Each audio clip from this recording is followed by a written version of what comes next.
ปีต่อหน้าโยธาธิการและขนส่งจะสุ่มใส่ยกระดับเส้นทางคมนาคมทางบกอย่างมีจุดสุ่มให้สำเร็จ11โครงการสหายงามประสงค์เมืองมณีรองรัฐมนตรีกระทรวงโยธาธิการและขนส่งได้รายงานต่อกองประชุมใหญ่ผู้แทนองค์คณะพรรคกระทรวงโยธาธิการและขนส่งครั้งที่6ในวันที่24กันยายน2025นี้ว่าระยะ5ปีในต่อหน้าจะสุ่มใส่ยกระดับเส้นทางคมนาคมทางบกอย่างมีจุดสุ่มให้สำเร็จ11โครงการคือ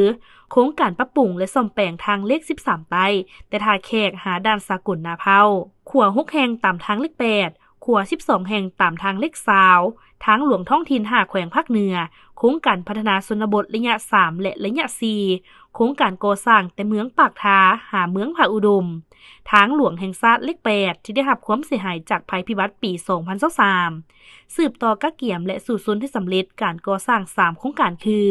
โครงการก่อสร้างขัวข้ามน้ำโขงเสียงแมนหานครหลวงพระบางทางหลวงท้องถิ่นเพื่อเสื่อมยุ้งเสื่อมจอดอยู่3แขวงภาคใต้คำมวลสวรรณเขตและสารวันโครงการก่อสร้างขัว12แห่งตามทางหลวงแห่งชาติเลขที่13ใต้สืบต่อกักเกี่ยม2โครงการคือขัวข้ามน้ำโขงมิตรภาพลาวไทยแห่งที่6สารวันหาอุบลราชธานีโครงการฟื้นฟูและยกระดับทางเลข 18B สืบต่อสร้างบรรดาโครงการตามเส้นทางหลวงแห่งชาติสำหรับเวียกงานขนส่งจะสืบต่อนำพาพัฒนาการบริการขนส่งภายในประเทศระหว่างประเทศและผ่านแดนให้มีความสะดวกว่องไวปลอดภัยสามารถร่วมมือและแข่งขันกับสากลได้สร้างท่าบกท่าแขกท่าบกห้วยทรายและท่าบกหลวงพระบางเพื่อเป็นศูนย์บริการด้านโลจิสติกส์ระดับสากลพร้อมทั้งปรับปรุงและคุ้มครองราคาค่าบริการท่าบกให้สมเหตุสมผลเพิ่มทวีการคุ้มครองติดตามกฎการลดขนส่งสินค้าเข้าออกระหว่างประเทศและผ่านแดนให้เป็นไปตามสัญญาการขนส่งที่สาธารณรัฐประชาธิปไตยประชาชนลาวได้เข้าร่วมเป็นภาคีปรับปรุงมาตรฐานรถขนส่งโดยสารสถานีขนส่งโดยสารการคุ้มครองสายทางขนส่งผู้โดยสารประจำทางด้วยระบบทันสมัย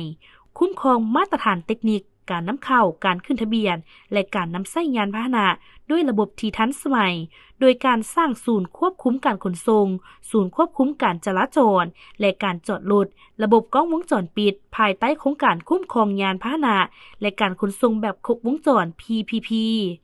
ส่วนเวียกงานทางน้ำสืบต่อนำพาพัฒนาท่าเรือปรับปรุงของเดินเรือตามลำแม่น้ำคลองปรับปรุงระบบการขนส่งทางน้ำให้มีความปลอดภัยได้มาตรฐานสากลคุ้มครองและสุขยูนำใช้การคมนาคมขนส่งทางน้ำตามลำแม่น้ำคลองและแม่น้ำสาขา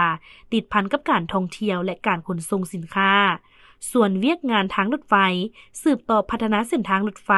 เพื่อเสื่อมจดกับบรรดาประเทศใกล้เคียงภาคพื้นและสากลแก้ไขข้อคงค้างจากโครงการก่อสร้างรถไฟลาวจีนให้สำเร็จปรับปรุงการบริการและรถไฟลาวจีนลาวไทยให้มีประสิทธิผลสูงขึ้นติดตามการจัดตั้งผันขยายโครงการร่วมมือพัฒนาเส้นทางรถไฟลาวเวียดนามที่บริษัทไฟลาวและเวียดนามได้เซ็นร่วมน้ำกันผ่านมาสำรวจศึกษาความเป็นไปได้และออกแบบละเอียดโครงการทางรถไฟแต่นครหลวงเวียงจันทน์หาตัวเมืองท่าแขกแขวงขมวนหาซ้ายแดนลาวเวียดนามนาเผาสำรวจศึกษาความเป็นไปได้และออกแบบละเอียดโครงการทางรถไฟแต่นครไก่สอนพรหมวิหารแขวงสวรรณเขตหาด่านสากลแดนสวรรค์ลาวบ่าวศึกษาความเป็นไปได้เส้นทางรถไฟแต่นครหลวงเวียงจันทน์หาแขวงจำปาสักซ้ายแดนลาวกัมพูเชีย